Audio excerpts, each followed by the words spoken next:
Anda dihancurkan memang oleh penjajah, oleh kolonial-kolonial. Dulu kolonial datang membawa bedil, kolonial sekarang masuk ke undang-undang, masuk ke sistem birokrasi, masuk ke rubrikasi negara. Hati-hati, dan itu yang harus Anda perjuangkan. Saya ini selamat dari rezim Soeharto, dari diuber tentara, polisi ngurusi Nipah, ngurusi Gedung Ombok, segala macam. Dan saya tidak pernah tersentuh oleh kekuasaan apapun dan tidak pernah tertangkap oleh tentara kayak apapun di zaman Pak Harto, apalagi sekarang. Saya kira gak ada apa-apa. Ya, itu kenapa? Karena ibu saya itu nyecil masani aku, ngal-fatihah aku, tirakat terus untuk saya.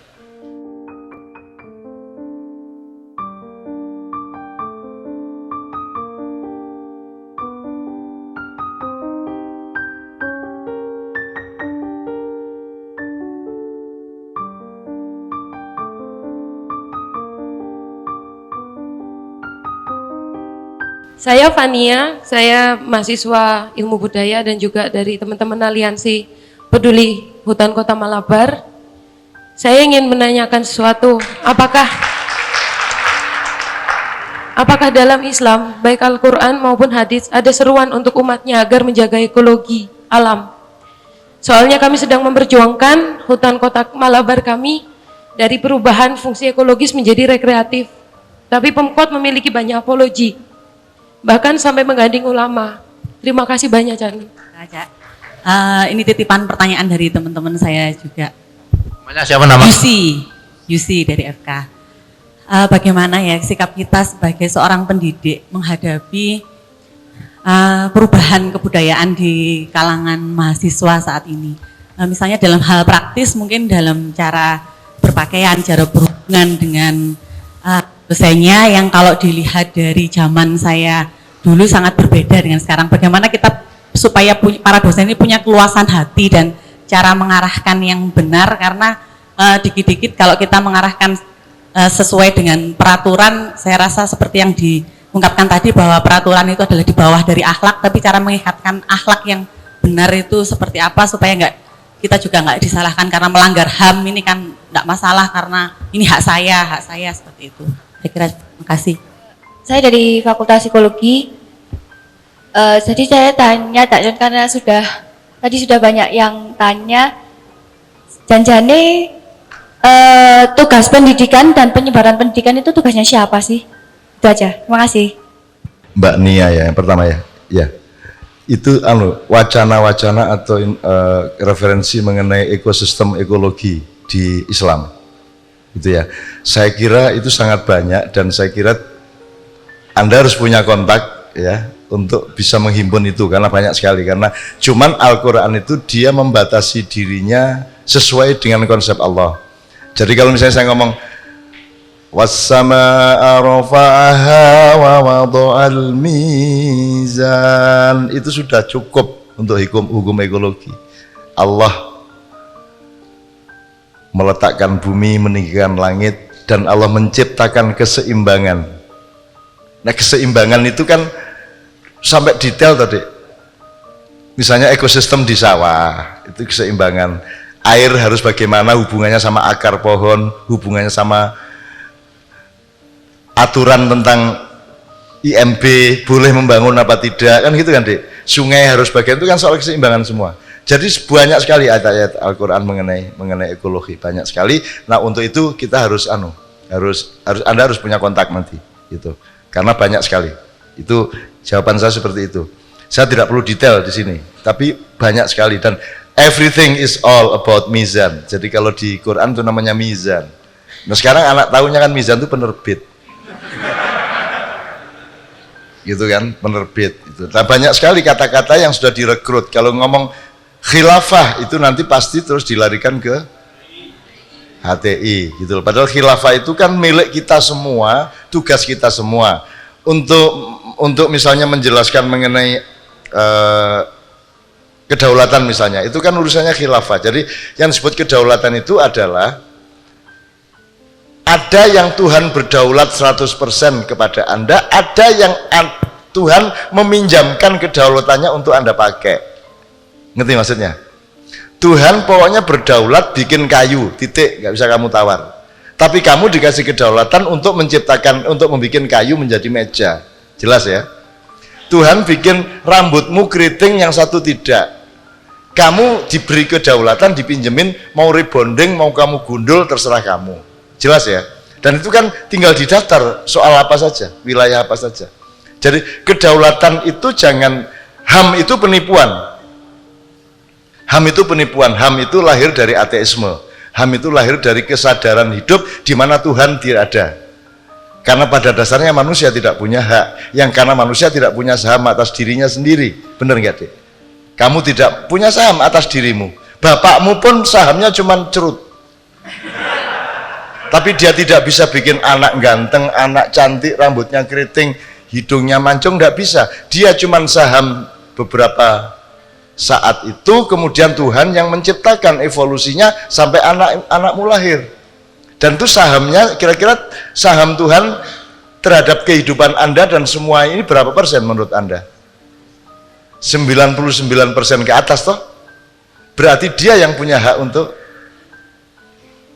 untuk melakukan apa saja dan mengambil keputusan apa saja. Jadi tidak ada hak asasi manusia, yang ada adalah haknya Tuhan yang sangat asasi. Nah, kalau ada pada manusia hak, itu pinjaman dari Tuhan. Kan harus begitu kalau orang Islam, supaya Anda tidak berpikir bahwa itu melanggar HAM apa. Zaman dulu Mas Priyo ini mesti tahu di kampleng bapaknya, mesti, atau disamblek garisan tanjalin, mesti. Generasi beliau, saya tuh mesti tahu disamblek. Aku ini dibuat nang kebon, tahu aku. Teko cendelo dibuat nang kebon.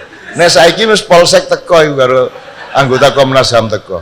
Tapi apakah ada generasi kita yang dendam sama bapak kita? Ini ajaran barat ini Anda pakai, terus sekarang ada kementeriannya, terus ada Komnas HAM segala macam itu apa? HAM itu apa? Hukum apa moral? Tidak jelas juga. Kalau hukum sudah ada lembaga hukum. Kalau moral, semua kita urusan moral. Ya ulama, ya pastor, ya masyarakat, ya mahasiswa, semua punya hak moral, punya urusan moral. Gitu loh, Dik.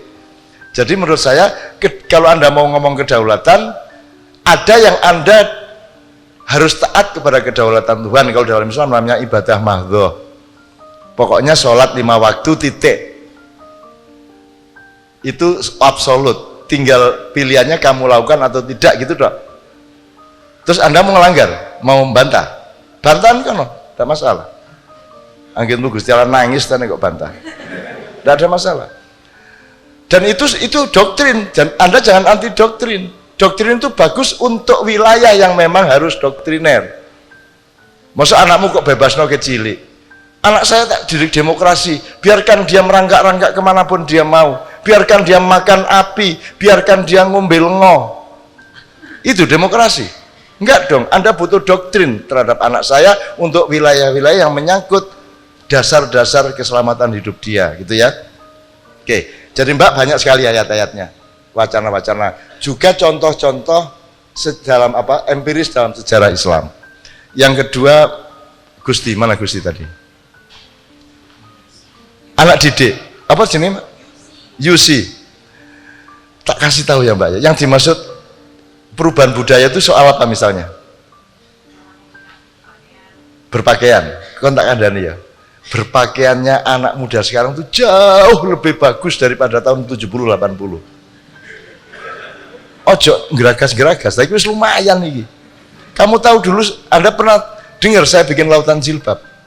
Di zaman saya SMA ku, arek SMA ku roke sakmene. Ada masih banyak fotonya. Tahun 70-an tuh roke arek SMA sakmene iki lho. Masih Sidratul Muntaha.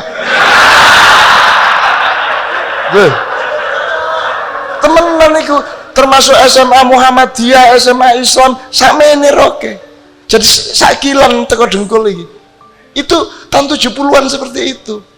Kemudian kita bikin orang mulai pakai jilbab dikit-dikit, terus saya memperjuangkan jilbab, saya keliling bikin nekat, saya bikin idiom lautan jilbab. Zaman itu belum ada orang pakai jilbab satu pun. Kemudian mulai pakai mahasiswa pertama, baru kemudian ibu-ibu kelas menengah, kemudian ibu-ibu di pasar, mulai sekarang bener-bener lautan jilbab. Aku biyen iku wani ngomong lautan iku janjane yang mergo gak roh. Nek aku sadar betul gak wani ngomong lautan, lagi kolam jilbab wis lumayan. Tapi aku nekat lautan jilbab. Dan itu drama terbesar dan rekor penonton terbesar adalah drama lautan jilbab. Jadi belum pernah ada drama yang penontonnya sampai 35.000 ke atas, hampir 40.000 di Stadion Madiun, di Makassar, di Jogja, di mana-mana. Yang sekarang harus Anda bangun itu budi pekerti. Bayangin Pak Nuh itu bikin 18 pilar karakter atau apa itu. Itu tidak ada yang tentang menghormati orang tua dan guru, itu tidak ada. Elingno Pak Nuh itu waktu dia jadi Mendiknas. Saiki guru diremehno karo murid, nggih ta mboten? Engko nek guru untuk kereng didik melanggar HAM. Anda dihancurkan memang oleh penjajah, oleh kolonial-kolonial. Dulu kolonial datang membawa bedil. Kolonial sekarang masuk ke undang-undang, masuk ke sistem birokrasi, masuk ke rubrikasi negara. Hati-hati, dan itu yang harus Anda perjuangkan. Jadi Anda harus cari cara, ya opo arek iki carane tetap bisa disiplin meskipun saya menghindarkan tuduhan pelanggaran HAM. Masih banyak cara, nggak perlu ngampleng, nggak perlu nyamblek, nggak banyak cara. Jadi mendelik ya iso ta? Wong gitu itu asal nggak nyentuh kok. Yang namanya saya itu di Arab, ya. Saya kan paling peka gitu deh. Pokoknya aku preman, ngunung-ngunung aku preman aku. Jadi wong Arab karek macam-macam. Tak parani tak pendeliki mesti wedine. Aku ndonga karo Kiai Kanjeng aku. Ono seh teko, haram. Karepe gak oleh nangis. Lu nangis lu gak oleh. Iki pas tengah-tengah ndonga ngadeg aku. Arek-arek melok ngadeg. Rabbana la tu'akhidna in nasina akhtana. Rabbana la tuhammilna ma la taqata lana bi. Malah wahyu deh. Apa? Pada suatu hari di Abu Dhabi ada anak Indonesia 4 ditangkap polisi hanya karena dia antri desean nyenggol gegere polisi. Nyenggol gegere polisi itu melanggar HAM. Sampai sauno tak kontet sampai nang kantor polisi. Arek papat tak kontet. Terus begitu dia dimasukkan ruang diinterogasi, lawangnya tak halangi, aku pas di lawang, di kono interogasi, di kene njobo, aku ngene. Kono bingung toh, man antum? Terjemahno ya, sopo kon? Meneng ya aku, gak jawab. Satat kula lah, mau masuk apa tidak? Meneng ya aku. Nek meneng lah dia gak duwe identifikasi, ya toh? Iki lapo, sopo? Kok ngunu, bingung deh. Ngene terus aku gak kedip. Suwe-suwe bisik. Tak harap kamu tahu ya, semua orang di Timur Tengah itu takut magic. Mulane kon ali-ali wedi, jimat wedi. Temenan iku nang di Arab iku KTP-mu diperiksa nek ana kain-kain bungkusan raja-raja iku dhek wedi. Mesti dirampas. Jadi nek sing ngono-ngono ku wedi wong Arab. Aku ngene aku. Walau alam pokoknya bisik-bisik arek papat iki diculno. Diculno aku minggir arek metu tak tut meneh burine. Ini ndak kenal saya, ya. Ini ndak kenal saya loh anak 4 ini. Cuman saya orang Indonesia. Saya punya martabat sebagai bangsa Indonesia. Aku gak gelem. Setiap zaman punya jalan keluarnya sendiri. Yang penting Anda melakukan yang memang harus Anda lakukan. Jangan cemaskan mengenai dunia. Dunia milik Allah dan Allah mengkhalifai. Inna nazalna dzikra wa inna lahu lahafidun. Allah menjaga semua yang cinta kepadanya. Tenang aja, ya. Terus Mbak Nadia, pendidikan itu sebenarnya tugas siapa gitu? Apa gimana tadi pertanyaannya? Ya, tugas siapa sebenarnya? Pendidikan itu kalau di UIN namanya Fakultas Tarbiyah. Tarbiyah itu dari kata Rabbun. Rabbun, jadi itu Rabbun itu pengasuh. Kalau tarbiyah itu sifat kepengasuhan. Sifat itu kemudian menjadi lembaga dan disistemasikan menjadi universitas, menjadi akademi, menjadi sekolahan, menjadi madrasah dan lain sebagainya. Jadi itu kalau Anda mau cari pendidikan itu kewajiban siapa? Kalau secara universal dan ilmu mendasar itu kewajiban setiap orang. Nah, baru ada spesifikasi. Kalau kamu punya anak berarti kewajiban orang tua. Di antara bapak dan ibu sudah pasti yang lebih berkewajiban adalah ibu, kan begitu? Nah, kalau Anda sudah bikin lembaga kayak universitas ini berarti sudah ada sistem otoritas yang Anda tentukan. Maka ada dosen, ada dekan, ada wakil dekan dan seterusnya. Itu mereka memang mewajibkan dirinya sendiri dengan meminta bayaran dari mahasiswa. Tapi kalau secara universal, semua kita adalah pendidik dan semua kita adalah orang yang didik. Jadi tidak ada learning by doing. Tidak ada doing by learning. Karena learning adalah doing, doing adalah learning. Lho ya Mas kan iku. Aja kok wolak-walik. Iku podo. Rekreasi dan kreasi itu harus Anda kawinkan. Kalau orang barat, ini bulan-bulan kreasi, ini bulan-bulan rekreasi, karena ada musim dingin, ada musim semi, ada musim panas, ada musim gugur. Kalau di Indonesia rendeng karo ketiga tok. Jadi kalau saya tidak pernah pakai sistem barat dari awal. Tanya sama Mas Pri, sejak saya menulis tahun 70-an, saya sudah mengatakan, loh saya tidak ketinggalan dari siapa-siapa. Tujuan saya tidak seperti Amerika, tidak seperti Inggris, tidak seperti orang Barat. Wong arah kita berbeda, kok saya disebut negara dunia ketiga, kok saya disebut bangsa tertinggal. Enggak, saya arahnya beda. Oh, sampean rono, aku rono kok. Tertinggal yo opo? Ngono aku. Nek kon tujuanmu podo karo peradaban Barat, ya kon tertinggal, mesti dadi buntute kon. Aku rono kok. Gak rono kok aku. Kecil aku ngono iku.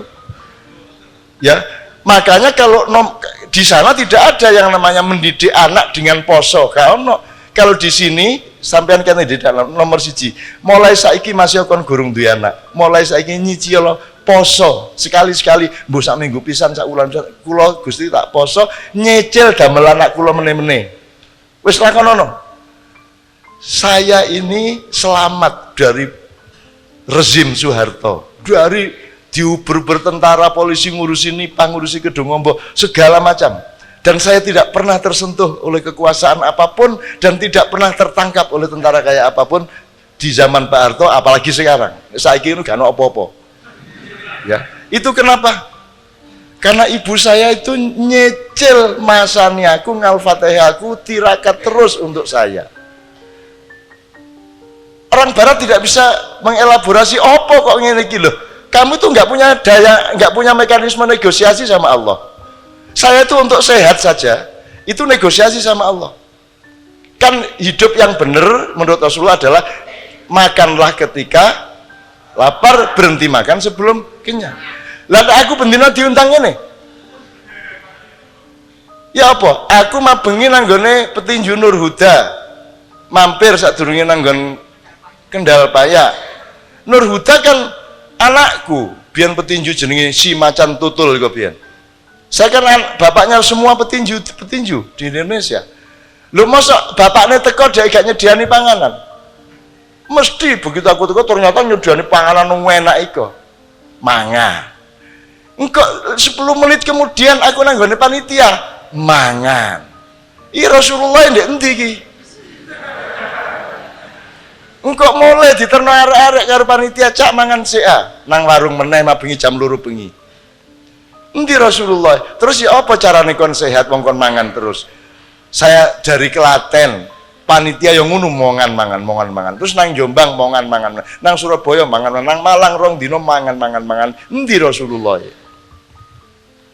Gurung kober lesu titik, gurung kober mangan meneh. Gurung kober mangan meneh. Ya apa iki Rasulullah iki? Gak tahu kelakuan belas. Nah, di rumah Jogja juga begitu. Karena saya sering pergi, kalau saya pulang, Mbak Novia ingin menghibur saya dengan mengajak saya ke restoran atau ke warung. Mangan meneh. Lha gak sehat awakku, lak kolesterol, lak asam urat, tahu macam-macam. Saya bilang sama Allah, Ya Allah, aku ini makan di rumah Nur Huda bukan karena aku ingin makan, tapi karena aku menyayangi Nur Huda.